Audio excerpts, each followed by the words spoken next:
So basically, my name is Vijay Anand. So I'm a Chennai boy, pretty much now settling down in Bangalore. That's what it looks like. So by profession, I'm an engineer and started my career in IT and then technically moved into the education spectrum and continue to be in the social sector as well. So I'm just going to talk about a couple of things that happened throughout my journey, my transitions, the challenges that I faced, and what are the kind of learnings that I had.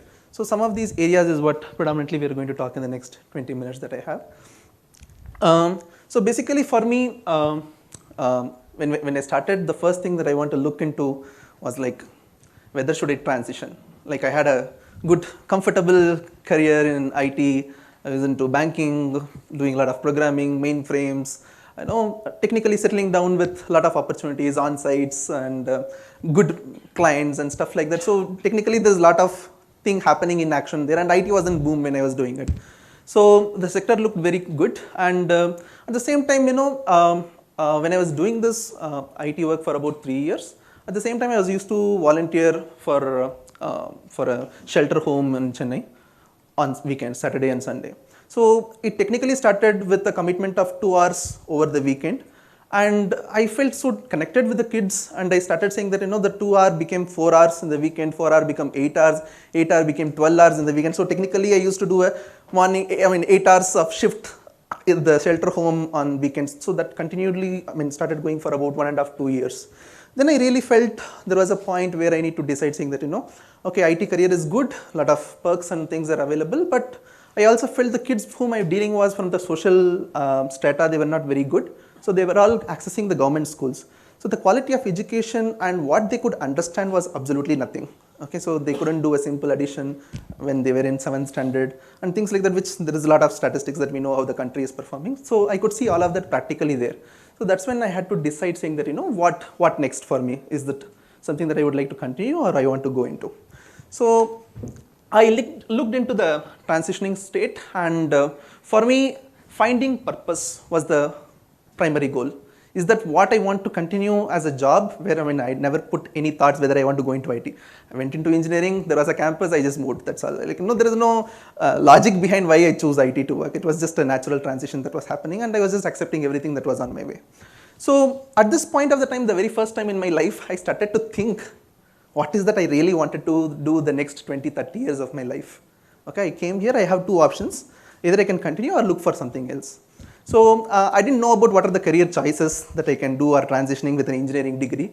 And that's when this fellowship of Teach for India was starting up very recently in the country. And I felt I could understand what they were trying to do and found a relationship in terms of what I had as an experience and what they were trying to achieve. So I said, okay, there is a connect, let's go and experiment. It's okay. 2 years I failed. I had a very good relationship with my managers and my HR and everybody. They said, you come back, we'll hire you anytime back. I said, okay, great deal. So there is nothing to lose. Just that you're going to miss out on a salary and then just go take it up. I said, okay, good, let's do it. Now, when you want to take it up, it's not your solo decision. You have a group of people whom you need to convince, like, your parents, your friends, your well-wishers. They'll say, why are you suddenly going to be a teacher in a government school? Are you mad? Why you want to do this? Okay, so when I looked into two things, for me, experimenting in life was most important. If the moment we stop experimenting, that's like, we get into a monotonous routine and things start to go boring, and eventually, you will fade out of interest. So experimenting was one thing that made a lot of sense for me, and I want to kind of keep myself hooked up to it. So I took experimenting as one thing, as a primary thing for me. And when I looked into experimenting, so there can be so many avenues for you to experiment, and why to choose something which is, of this sort. Because when you want to experiment, you don't want to do some random stuff. You want to have some purpose where you have defined yourself what you want to stand for and connect your experiments towards it so that you have a meaningful outcomes out of it. So having a purpose where I felt education was connecting me a lot, and connecting the purpose along with experimentation made a lot of sense to me to do it. There were too many people who were reasoning. They were reasoning out on your short-term ambitions. They were reasoning you out on your long-term career growths. And they said, okay, you go 2 years, do a fellowship in a government school, come teaching, fine. What next after 2 years? How does this sector, we know so many teachers who are around who work into so many good schools, medium schools, mediocre schools, poor schools. There are only few who flourish in this sector so well in terms of, I mean, their measurement of flourishing is way so different. So whatever be it, there is a lot of skepticism around this entire conversation. So for me, that at that point of time, though I know some person is a good well-wisher of mine, he thinks in all good terms, but I really have to forcefully ignore his opinions, because I know his truth doesn't have full flavor of what I'm looking into. I mean, he has a factual statement saying that, you know what, his questions are very logical, reasonable, but you know, he could not see what I'm seeing through. So there are places where people are in genuine good interest give you greater advices.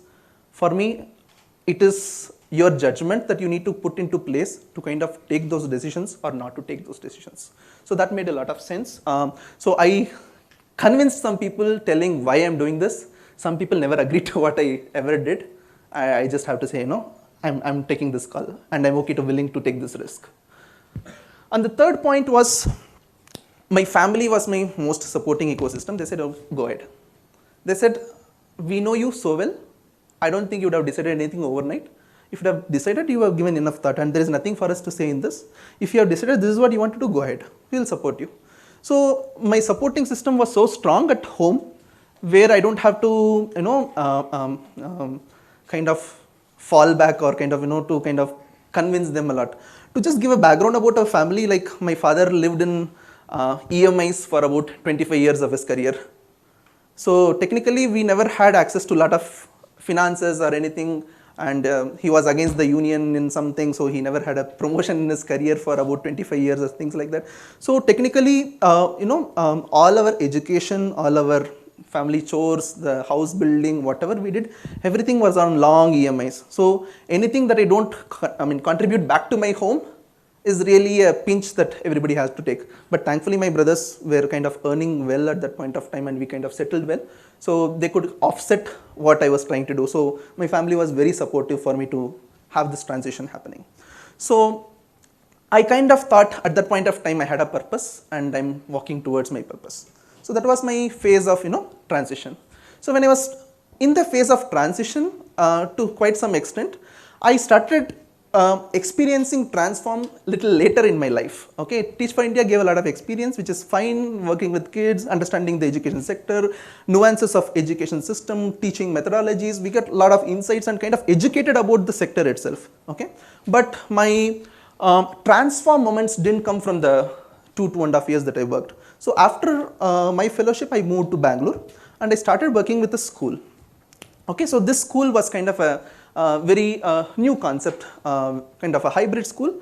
So in the private sector schools, if you see, there is a school for super elite, elite, middle class, lower middle class, and for people at the bottom of the pyramid. So there is no schools which kind of overlap until Right to Education Act kind of forcefully fitted students into the schooling system, right? So till then it was very demarcation that was very clear. So this schooling idea started in 2010 when we said, you know, we will have students from all status of economic backgrounds. So with great thought and kind of, you know, lot of leadership coming into picture from great organizations, we had an idea, a theme, a school, and we established it.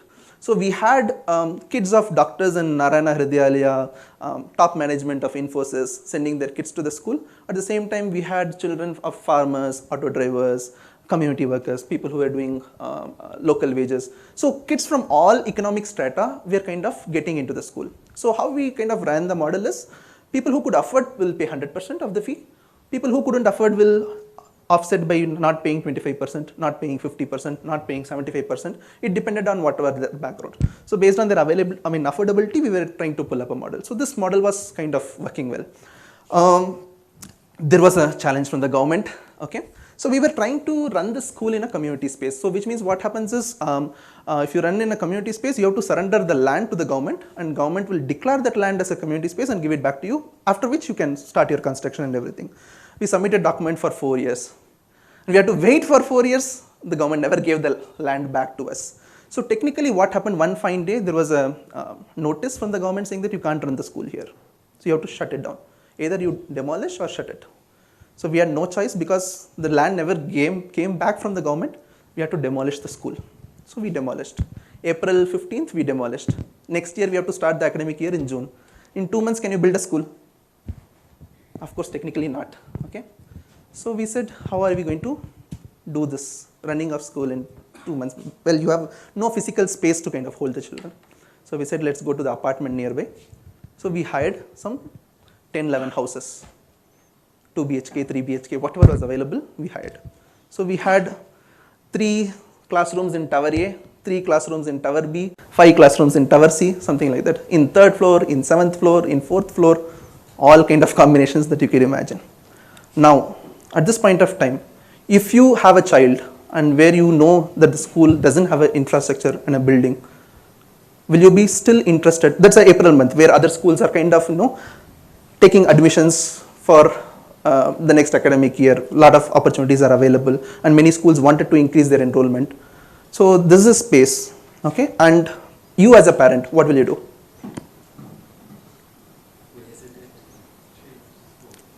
Change the school? How many of you think? Have a discussion with the school at least. There are so many schools around, by so there is no scarcity of schools and all. It's Bangalore, okay? So there is no scarcity of schools at all. Like you have all kind. Happy parent of the school, maybe I would want to contribute to pull it out of the situation. Yeah, but we don't have a land. I mean, most of our, except very few parents who are in the elite category, remaining all are like middle class, lower middle class, farmers and auto drivers and further below. If I am happy, I will send my child. Correct. So that's one point where, there was a tripping point for us. We had about 273 kids or something like that, 70 plus we had enrollment, and less than 10% of kids dropped out that year. We had 0 attrition in staff. So there were a couple of things that we need to kind of look into on what happened and how it happened. So there was a great learning for us, okay?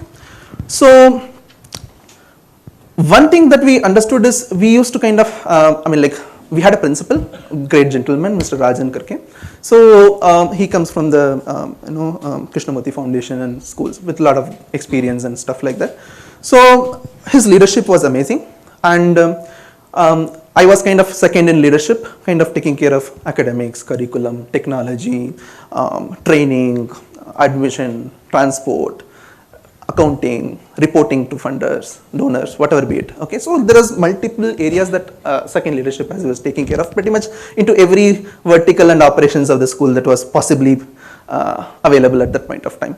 So we used to have regular meetings, regular reflections, regular sessions, regular trainings, regular mentoring sessions. So lot of things kind of, gave a comfort zone to our faculty. When faculty stood with us, we said, okay, we are doing something really good. Otherwise we were worried, okay, kids will drop out drastically. What will we do with hired classrooms when you are, most of the people who gave for it, they said you should take it for a year, otherwise I'm not going to give you. So we already upfront done the payment. Already we are into loss by demolishing the school. So we are already cash strapped like hell. We didn't have any liquidity surplus that we could even use it. So anything that we are losing out, we are technically losing out a lot. So that's what the school's condition was. At that point of time, there are 2 things that we looked into. One was experience and the second one was influence. Okay. Every experience will kind of teach you something. Every person that you kind of work with has an influence on you. Now experiences keeps happening. Every morning you wake up, you go through hundreds of experiences. Every morning you wake through, there are 50 people who are talking to you throughout the day. But as long as you don't reflect back into any of those conversations, there is absolutely no learning. So experiences will keep coming to you, experience will keep going out of you. Only when you start finding an interjunction between these 2 experiences and influences, and when you start reflecting, that's when you start making sense out of it. Yeah. And when you start making sense a lot out of it, there are some fundamental beliefs that kind of gets built into, right? So your belief starts kind of setting up into the thoughts that you have, the behavior in which you exhibit, the values that you kind of hold, and the decision that comes all throughout.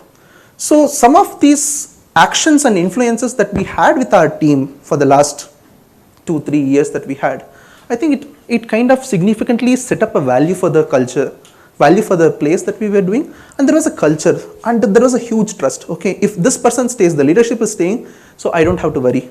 So there was no teacher saying that why did you stay back? When we casually talk a little later, they said, you stayed back, I don't have to fear about it. So there was an immense trust, saying that if the leadership can establish an immense trust among its peers, then there is no worry about, how people will behave, how people's attitude will be, because all those things takes care of on how the leadership kind of presents itself in terms of the team. So that made a lot of difference on what we were trying to do there. And the third thing that we want to also look into is like, okay, now this experience kind of transformed me. I stayed in the school for a year, okay. It didn't stop there. We couldn't get the land back even after 8 months of running the school into classrooms. We still couldn't get the land back from the government. So every parent-teacher meeting that we used to have, there used to be humiliations, harassments, yelling. Technically, whichever was not dignified actions, we could kind of feel it, because we were dealing with all kind of parents and all kind of backgrounds that they come from. So there were points where you used to, because it was an apartment, unfortunately, or fortunately I should say, I was living in that apartment even before we closed down the school. Okay, so it's in the same apartment where I lived, we kind of hired more classrooms.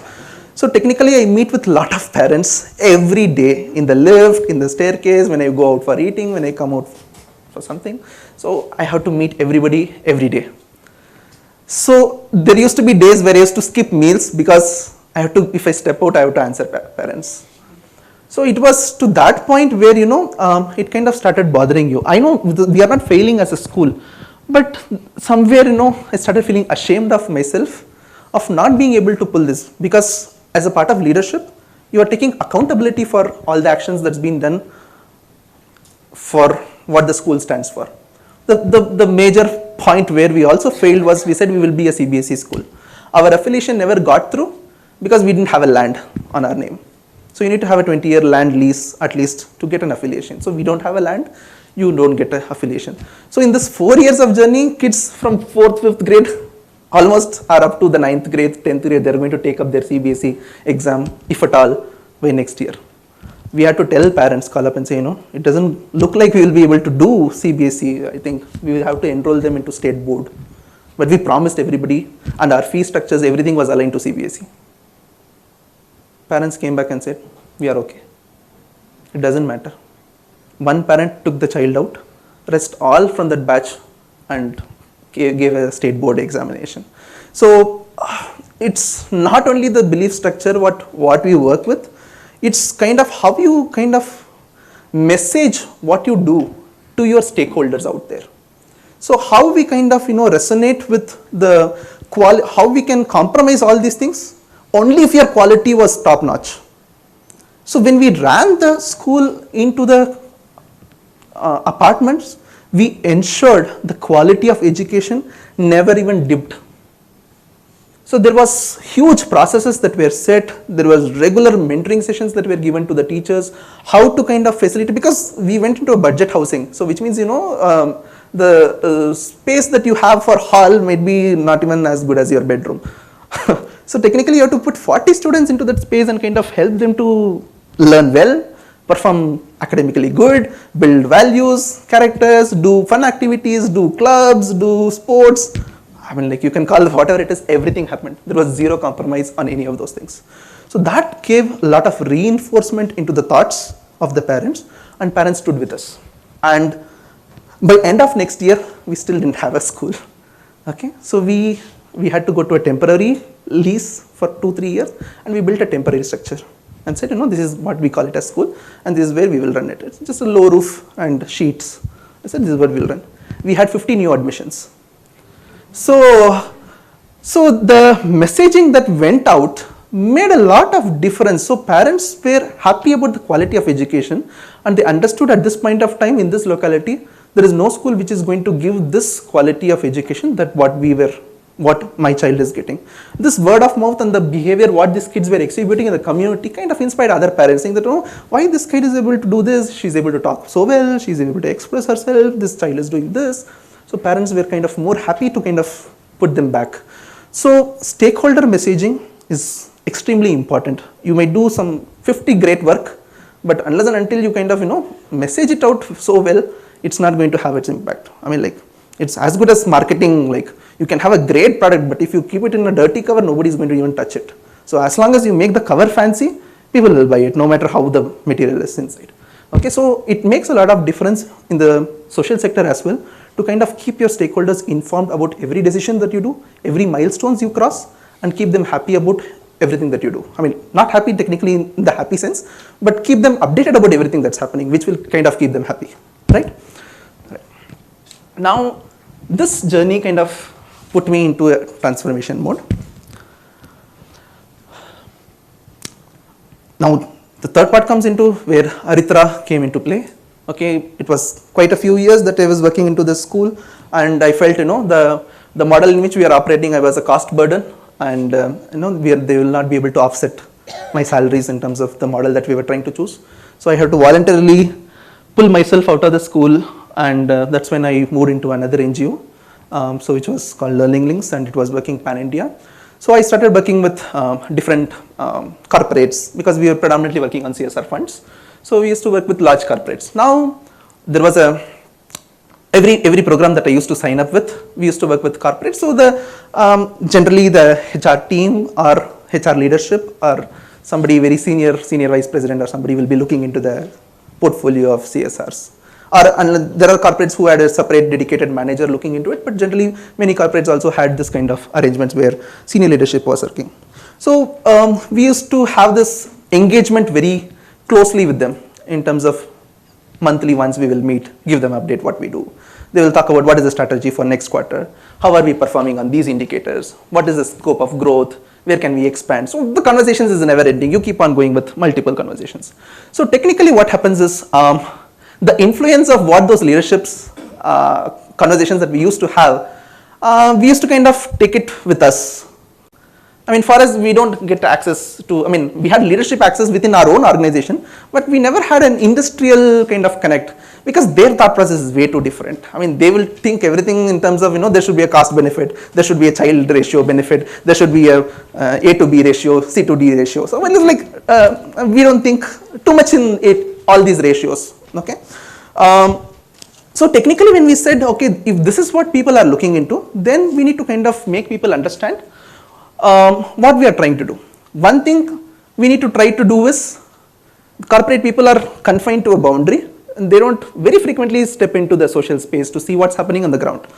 So we as a organization and kind of managers who dealing with the program have to kind of deliberately get them into the field and get them sense of what's happening. So what we are sensing and what our decisions are happening as a part of organization, they should be able to relate to it. Unless they don't have the ability to sense what we are trying to do as an organization or kind of understand what we are trying to do, then there's going to be absolute disconnect in terms of expectations versus delivery, right? So we used to kind of actively engage the clients, and it was mandatory every week they come out to see randomly, surprising, whatever they call it, event, through whatever be the mode. They have to be mandatory on the field and kind of come back and give us the observations back. Every week. Okay, every week 3 persons. Okay, so we kind of signed up to that, which was a pretty new idea, which we never did with other clients, which they outrightly will say will not give you funding. But this organization agreed to kind of fund us, and they agreed to the terms. So now what happened was, they were able to see what we were trying to do and how our programs are being run, right? So year 1 we had scale of reaching out to 35 schools. Year 2 we did 72, year 3 we did 200, year 4 we did 700, year 5 now we are doing about 1000. So the whole point is, the clients are extremely convinced the way how we have taken the approach. We might do mistakes, there is no perfect way of saying it, but I am willing to expose my mistakes to my client, saying that I have done this wrong, okay, you pointed it out, we will rectify. So the open relationship made a lot of trust building again with what we were trying to do. So it eventually kind of gave us venues to kind of present ourselves freely in terms of what we are trying to do, because we know they know the reality of what we are doing. So there is nothing for us to do a hide and seek here or kind of manipulately sort of, no such conversations were happening. It was just plain straightforward. So ability to sense for us and for them made a lot of sense in terms of coming together as a partnership.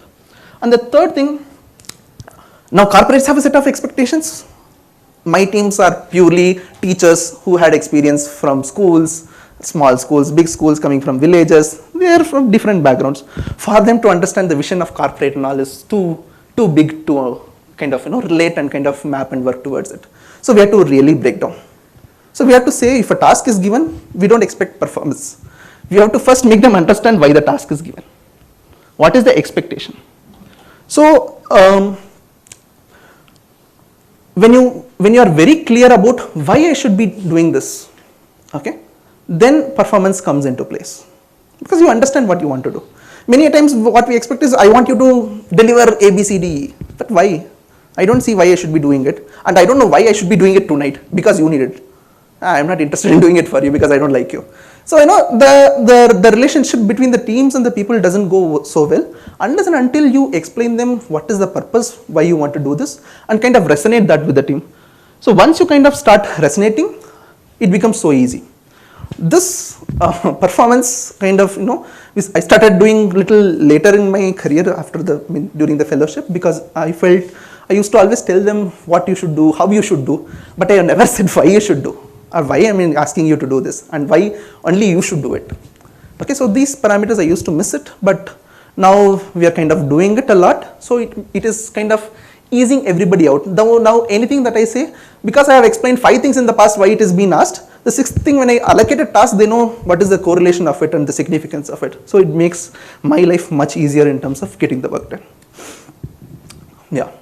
So the last is to transfer. So what we learned from here should kind of, should percolate further. I mean, it's not like learning in this classroom is only for you people and only for your brains. So it should kind of percolate further and kind of go into whatever mode that you can do.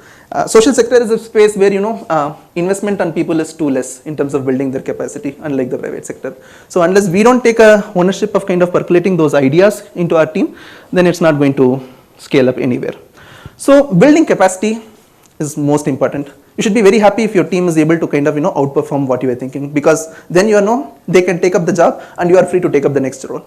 Unless you kind of keep yourself hooked up to the same role and saying that, no, he should be kind of reporting under me, that's a very shallow thought. As long as your team is able to kind of outperform what you are doing, then you are like, I'm good enough to take up the next job. That's the one thing that you need to look at. No matter from where the organization or which level it is, creativity is always there. And that too, people coming from diverse backgrounds, when it comes to at least education, people working from private school, local school, medium school, English medium, Kannada medium, I don't know whatever mediums are there, but people come from different diversities, ethnic groups and demographics. So there is an age, experience, gender, everything comes into play. So there is creativity at one point or the other always. So instead of pushing your thoughts and ideas as the way of execution, give the expectation so that creativity can flow into the whatever be the process or flow or program, whatever we call it.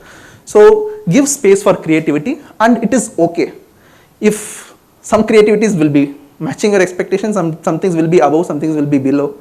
But as long as you don't give the freedom to experiment with those creativities and give them space to experiment, these things are never going to kind of build. You will not be building the next level of leadership.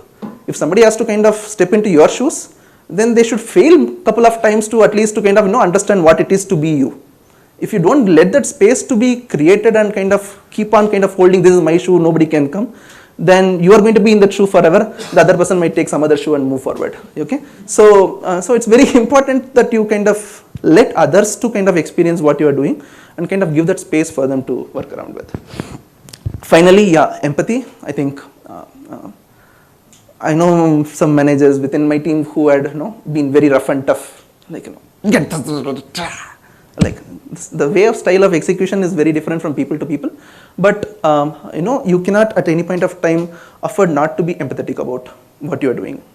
So at least in the social sector, I think it's a non-negotiable.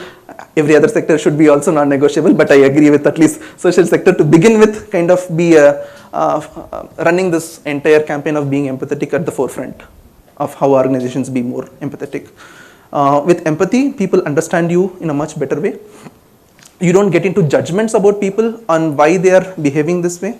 Even if somebody is trying to fail you, if there is a acceptable reason and that failure can be accepted without a huge loss happening to the company, then you will still think about, that there is a fair enough judgmental bias put into place, but still you will be able to agree to some ideas and decisions.